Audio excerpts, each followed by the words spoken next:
Toronto, a man arrives at work and gets the shock of his life. Emergency, please fire ambulance. There's a dead guy lying on the ground. His head is chopped off. Someone had slit his throat, almost to the point of being beheaded. Now, a whole city is on edge. We were all who was this person? What's happening? Was it a random crime, or part of a deeply disturbed plot? Come with me. You need a sight? I gave you good sight. Before investigators can bring a killer to justice, they'll have to expose a scandalous secret. He's having an affair.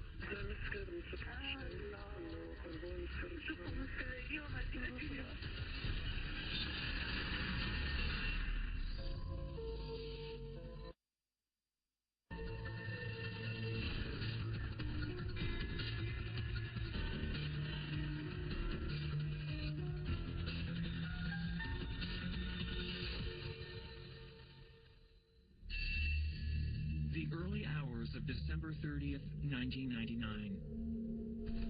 As Toronto, Canada readies itself for the new millennium, some unsuspecting factory workers arrive for the morning shift and make a horrifying discovery. And they drove around to the back of the park, and as they entered the parking lot, there was a body there. Emergency, please fire ambulance. I just came to 37 Street, and there's a dead guy lying on the ground, bleeding or... Okay, so he's lying in a pool of blood. Yeah. His thumb is like, oh my god, it's gross. It's like, torn off. Okay, can you see where he was bleeding from, the back of the thumb? Oh, his head is chopped off. Oh, his head is chopped off? His head is sliced. His head is sliced. Okay. Holy Okay, sir, we're on the way. We're gonna be there very shortly. Lead investigator Corey Baca and her partner Craig Sanson immediately head to the scene. The initial information was very brief. All we knew is that we had a male that was deceased who had suffered a horrible death. Did you see the blood pooling on the parking lot? I could see cut wounds to his body around the neck and the hands. And the cuts run deep. The thumb was almost completely severed, which was later classified as a defensive wound by the pathologist. Investigators quickly call in the crime scene unit, including Detective Tom Greer. It was a very violent attack with an implement that was very, very sharp. He had multiple stab wounds, multiple cut marks on his body. But it's the deliberate and horrifying mutilation that really shocks them. I had never seen an attack that was that violent. He had horizontal slash wounds on his neck, both on the front and the back, almost to the point of being beheaded. And the grisly scene holds another important clue. There wasn't a lot of blood on the parking lot, consistent with a large struggle, so it didn't appear that this was the location of the murder. It appeared that this person had been murdered and then dropped there. Who was this victim? Where was he killed? And by whom? Local workers provide police with their first lead. A couple gentlemen had seen a cab leaving the area prior to 7 o'clock in the morning. We had no idea whether or not this person was a driver, was a passenger, or anything about him at the time. Then, a crucial discovery. On the deceased was a cable bill, and that bill had a name and an address. So that was the first piece of information that we had to start working on this case. Bacchus and Sanson head back to the station to regroup. And we did some checks on that family name and the address on the police computer system to learn whatever we could. The cable bill is in the name of Mohamedullah Sagani. Just after 4 p.m., 8 hours since the discovery of the body, investigators make their way to the victim's West Toronto address. We found his wife home. Unfortunately, I had to make the notification. We described the clothing that the person was wearing, and at that time, the woman was able to tell us that that is the clothing that her husband was wearing when he left for work. It was at this point that she broke down immediately. Investigators gather as much information as possible from the victim's widow, Nafisa.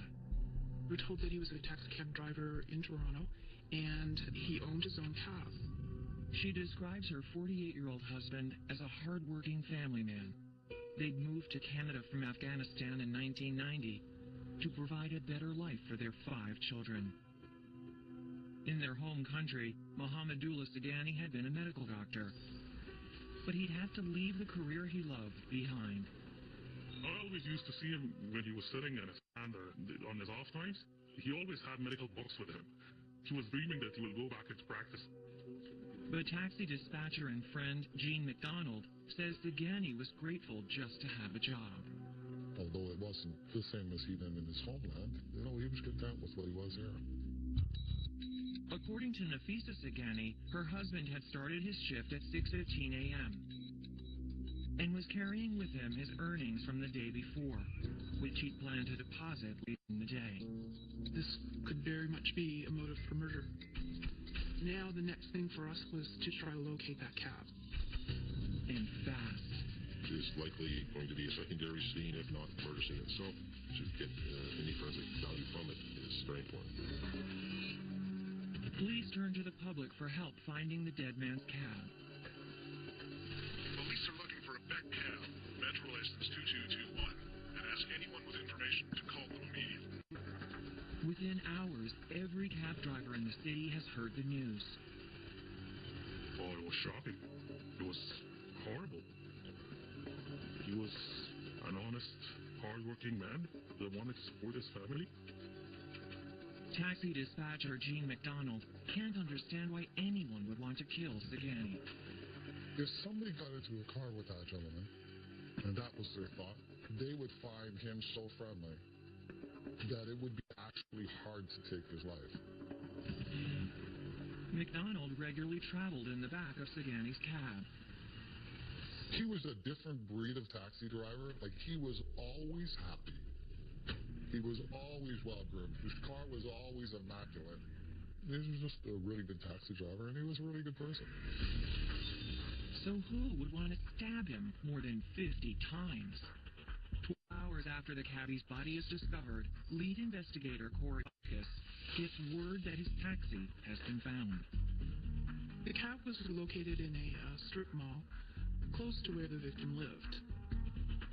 It was parked in a regular parking spot.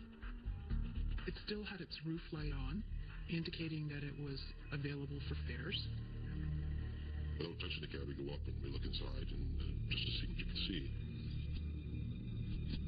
It's a bloodbath. There was a large amount of blood, both in the front seat and the back seat, and on the outside of the doors. One of the officers on the scene is Detective Kerry Watkins. It appeared as though the attack took place from behind and to the side. Samples were taken at the scene, and then the vehicle was taken to our secure facility. First thing we did with this taxi is I brought in a blood stain pattern analyst. He found cast off, which is blood flowing from a weapon during a strike inside the cab.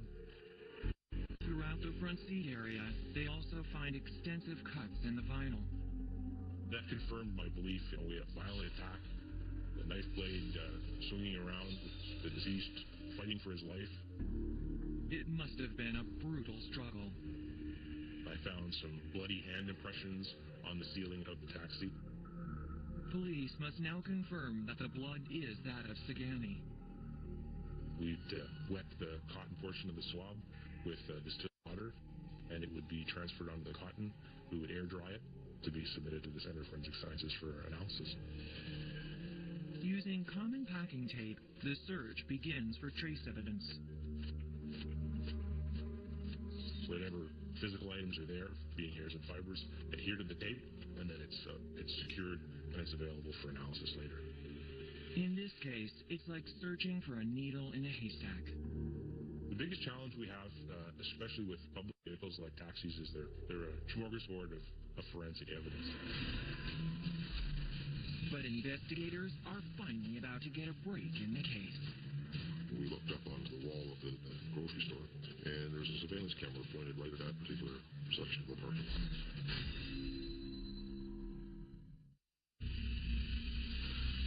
48-year-old cab driver Mohamedullah Sagani is dead. The former medical doctor has fled his war-torn country of Afghanistan for a safe and peaceful life in Canada. A devout Muslim and devoted father of 5, Sagani seemed to have no enemies.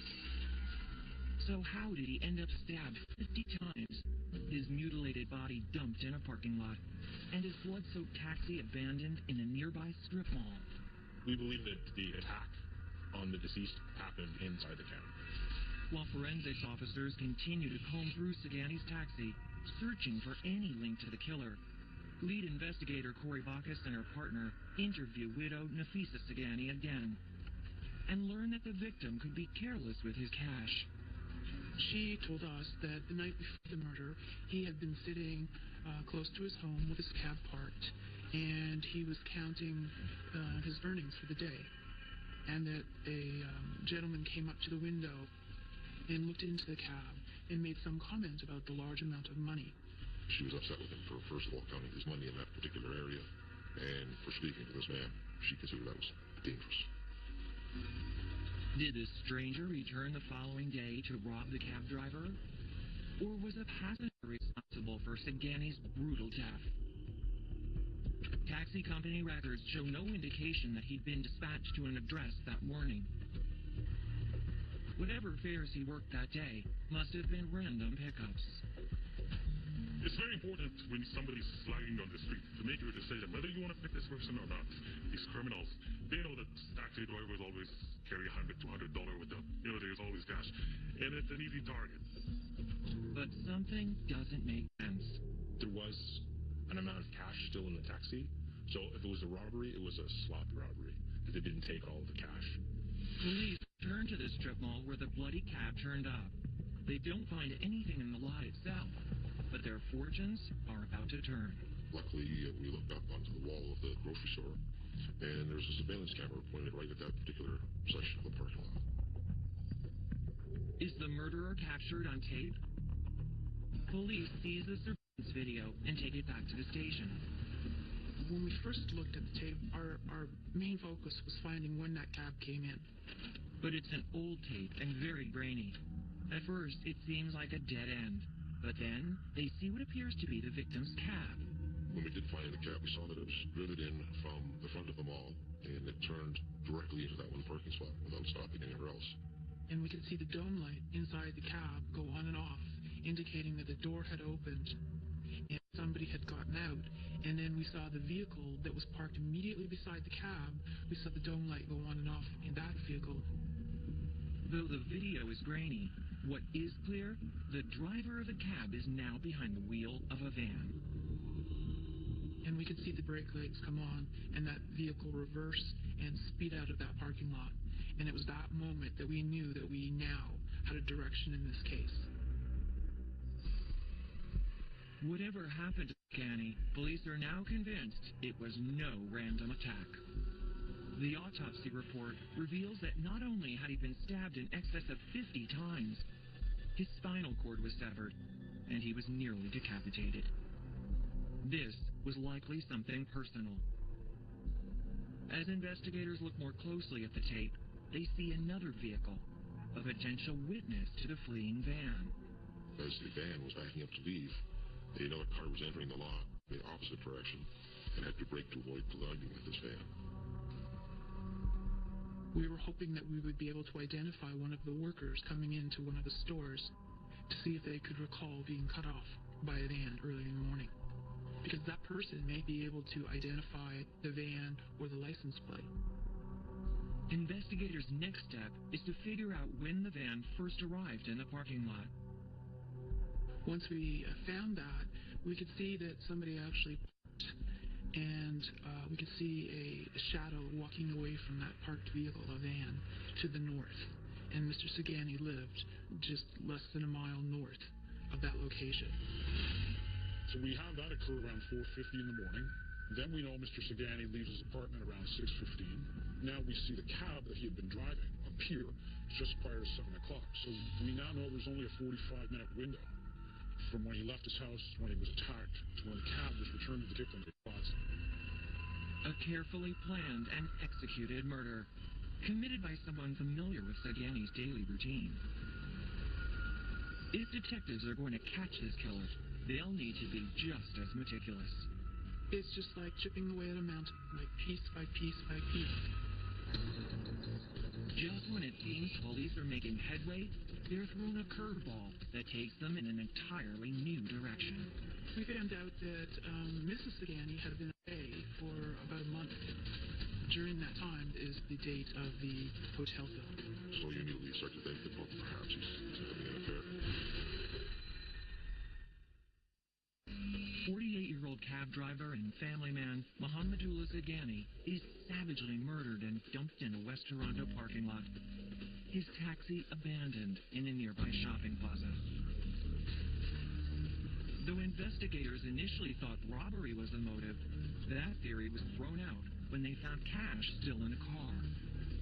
Now detectives are focused on some surveillance video showing a man getting out of Sagani's cab and into a waiting van. Whatever happened in the victim's cab that morning, it's looking more and more like a targeted killing. We were pretty confident that this was not an unknown assailant. And there may be a witness, a car seen nearly colliding with the suspect's van.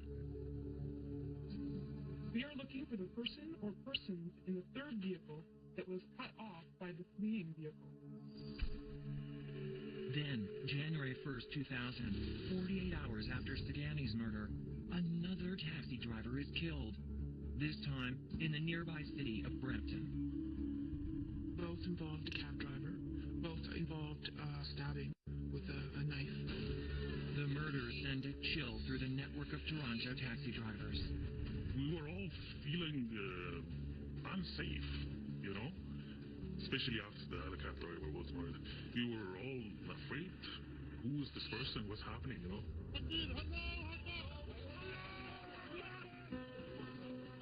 2 days later, Mohamedullah Sagani is buried in a solemn ceremony at his West Toronto mosque. And I can remember seeing the line of cabs as far as you could see. It was industry-wide that everybody came together. It was over 1,000 probably. And I think the crime was so bad that it affected the whole community as a whole. Lead investigator Corey Bacchus and partner Craig Sanson traveled to Brampton to compare notes with officers there. But it turns out the assailants responsible for the Brampton murder have already been caught, and both were in jail on a previous offense when Sagani was killed. Therefore, they couldn't have been involved in Sagani's murder at all.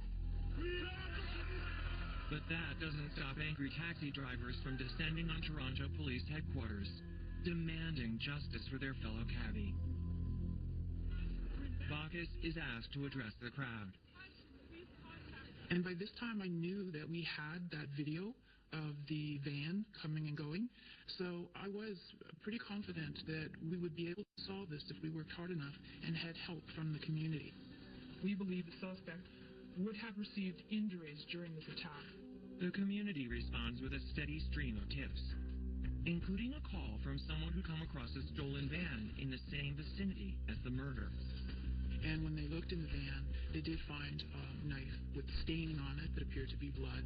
Could this be the weapon used to kill Mohamedullah Sagani? Investigators locate and speak with the man who stole the van. He claimed that he was at a men's shelter during the time frame that our murder took place. That story was checked by confirming with authorities at that particular shelter and found to be true. After this knife was tested, I don't believe that there was any blood on it. It turned out to be paint, not blood. Days passed without any movement in the case. Then, on January 7th, more than a week after Mohamedullah Sagani's murder, the witness to the fleeing van finally comes forward. She remembers having to brake twice for this van as it backed out in front of her as she entered the lot, and she described it as a blue minivan with the double back doors. To be certain, investigators take the witness to a mall parking lot, chock full of similar vehicles. And we drove up and down the lanes of the mall and asked her to look at all the vehicles and tell us if she recognized the type of vehicle. And she was consistent in her description of the van. Police reenact the scene from the parking lot, using a van like the one the witness claimed to see. But the size and shape of the vehicle don't match the van seen on the surveillance tape. It seems the witness has led investigators astray. So now we're back to square one, and we don't have anyone that can supply us information about that van. Meanwhile, crime scene specialists glean whatever they can from Mohamedullah Sagani's cab.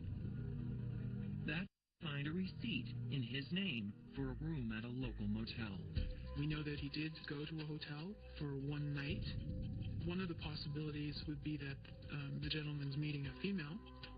The timing is certainly suspicious.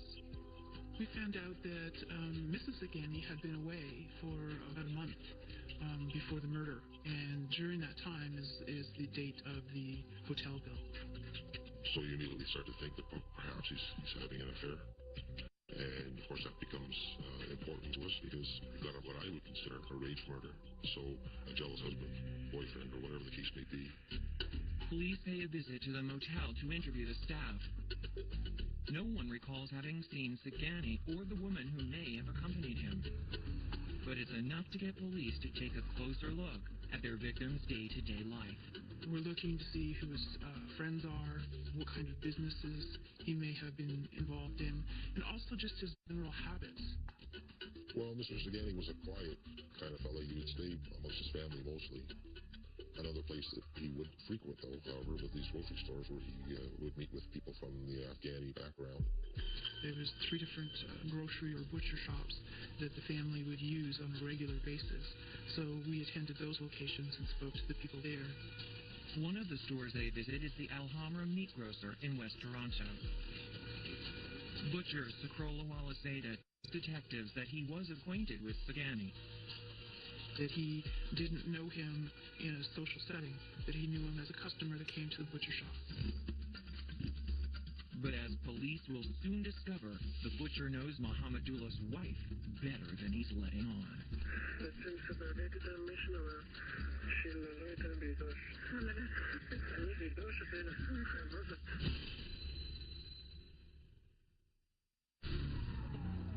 Toronto area cabbies are still mourning the death of 48-year-old driver Mohamedullah Sagani when another taxi driver is murdered.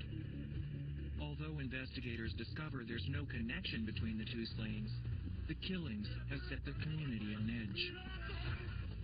Police finally locate a woman who says she almost collided with the killer's getaway vehicle. The witness remembers it as a blue minivan with double back doors. But a police recreation using a vehicle like that shows that it's not the same size or shape as the van on the surveillance video. In the meantime, forensic investigators searching through Mohamedullah Sagani's cab find evidence of his visit to a local motel. If he did attend with a female, it might be a married female with an angry husband. Though police find no witnesses to Sagani's motel visit, they decide to take a closer look at his day-to-day life. Even speaking with local shopkeepers about his habits. When those visits turn up no leads, police ask Sagani's wife Nafisa for access to the couple's bank statements. What they find leaves them with even more suspicions. Mrs. Sagani had co-signed a loan for a gentleman, and the gentleman worked at the butcher shop. He is 31-year-old Zakrola Walizada, the same man who maintained that the Saganis were just customers. The loan was never approved, but police have to wonder why Nafisa would have co-signed for her butcher in the first place. It wouldn't be something where I would sign or co-sign a loan for somebody that worked at the grocery store that I frequented if I wasn't a friend of that person or didn't have a lot of contact with that person. Police are eager to hear what the widow and the butcher have to say for themselves. Nafisa first denies having co-signed the loan, but later admits to doing it so that Zakrola could afford a trip to the Middle East to see his family. She mentioned that it was Zakrola's mother that was sick in Pakistan. That was the reason he had to travel there. But Zakrola tells detectives a slightly different story. Our information from Zakrola was he was going to see his father who was sick. Coincidentally, Nafisa had planned a trip abroad at the very same time. They both talked about going on a trip to Pakistan, and they gave accounts of being at the airport and seeing the other person. so that we knew that they were on the same plane. And we also knew that they returned at the same time. Part of the purpose of the trip for Mrs. Sagani was to go to an engagement party. Police seek out other guests who also attended the event and find one who has a videotape of the celebration. What investigators see on screen has them in disbelief. Nafisa is seen here in red. Her date for the event? None other than Sabrola Walazeda. Now you start adding them together, and you're starting to get a bit of a suspicion of these two. Seems Nafisa and Zakrola were far more than just meat man and customer.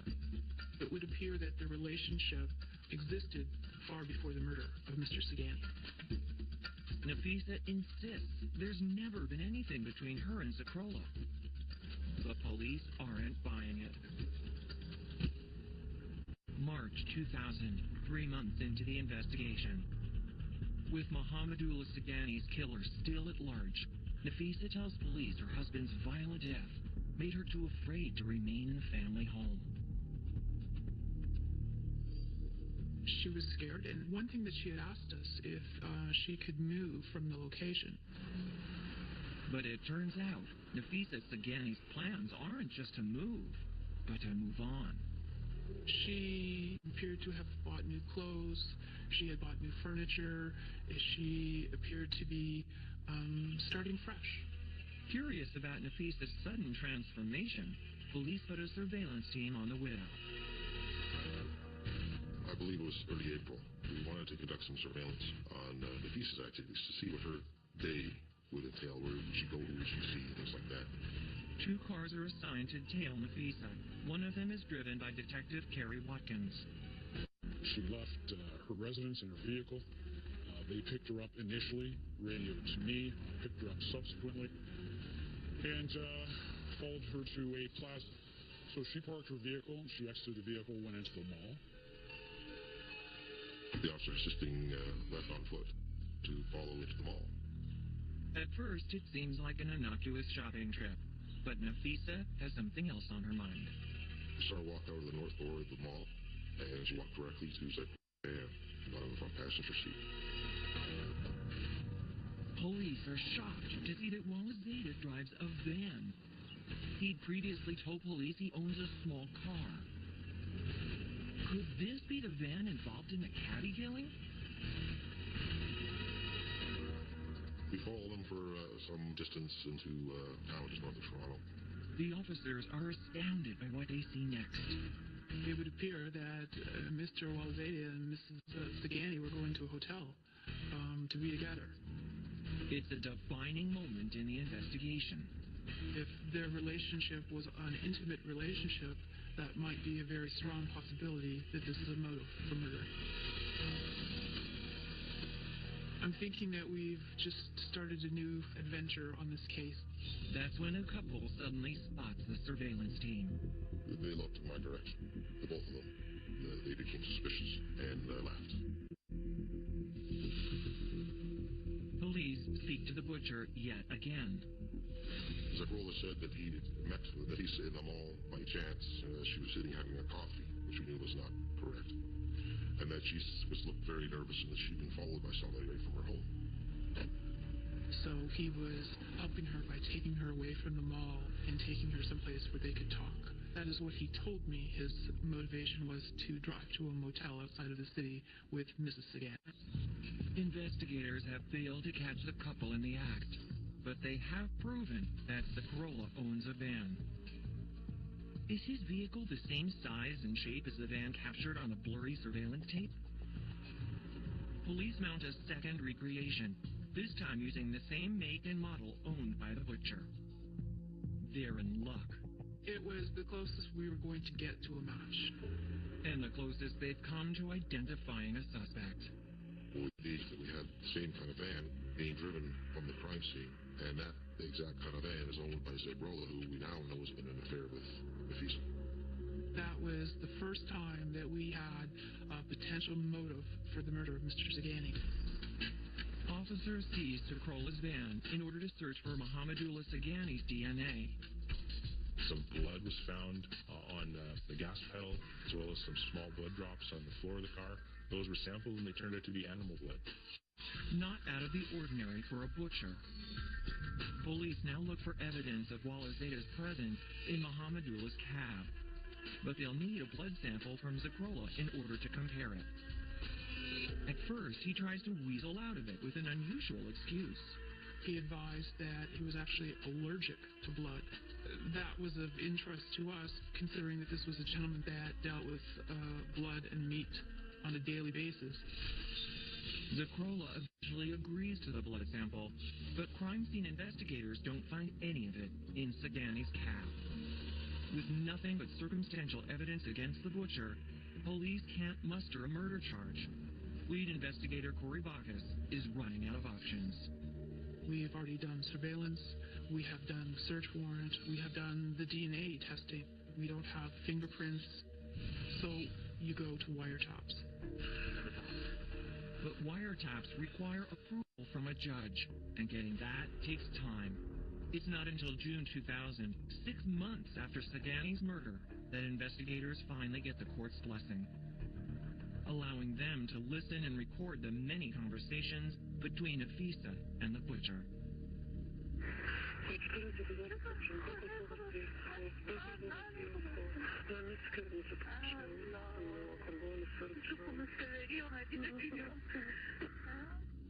We hear there is a very intimate relationship between the two people.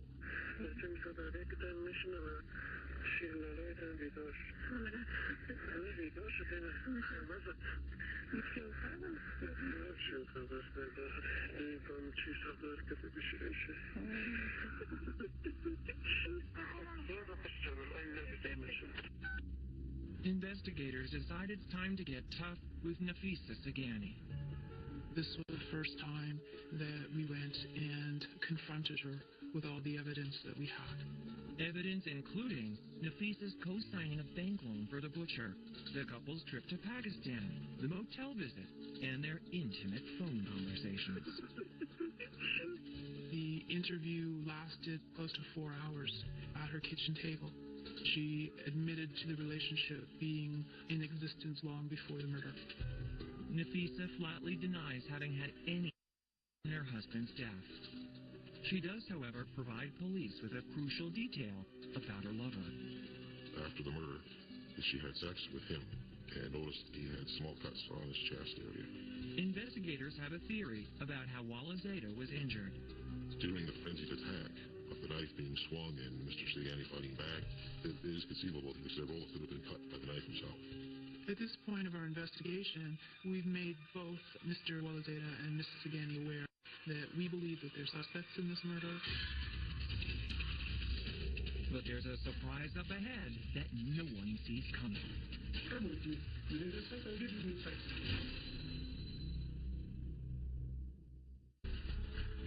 7 months after the savage stabbing death of cab driver Mahamadullah Zakani, his wife Nafisa is feeling the heat. Police tail her and her butcher, Zakrola Walazeda, as the couple attempts to check into a hotel. That's when the lovers spot the surveillance team and call off the rendezvous. Not before police take note of the butcher's van. It seems to match the vehicle caught on surveillance tape in the lot where Sagani's cab was abandoned. We have a new direction, and we have a good lead, and now we're going to start working on that. Officers seize and search Zakrola's van, but find no DNA evidence from Sagani. Nor do they find Zakrola's DNA inside the victim's blood-soaked cab. As a last resort, police listen in on phone conversations between the widow and her butcher.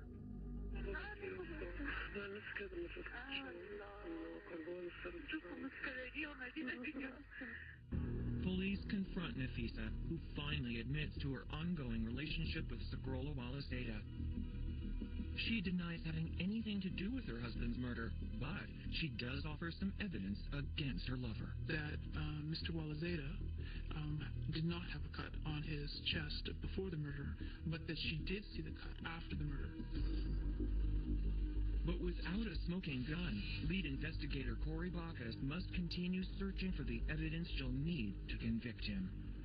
And at this point, Mrs. Sagani starts to distance herself from Mr. Walazeda, and she starts being involved with other people, other gentlemen. According to Nafisa, this sends her former lover into a rage. He was very, very angry that she had been seeing another man. He said to her words to the effect, "I will kill you as I killed your husband." Nafisa's son-in-law corroborates the butcher's threat. Corey Bacchus now has enough for formal charges. At that point in time, I put things into action to arrest Zagrola Walazeda for the murder of Mr. Sagani. After 10 months of painstaking investigation, police finally have their suspect in custody. He was given his opportunity to speak to his lawyer. He waived all of that, and we had a videotaped conversation with him. And though he's being charged with murder, all Zagrola Walazeda wants to talk about is how Nafisa dumped him for a new man.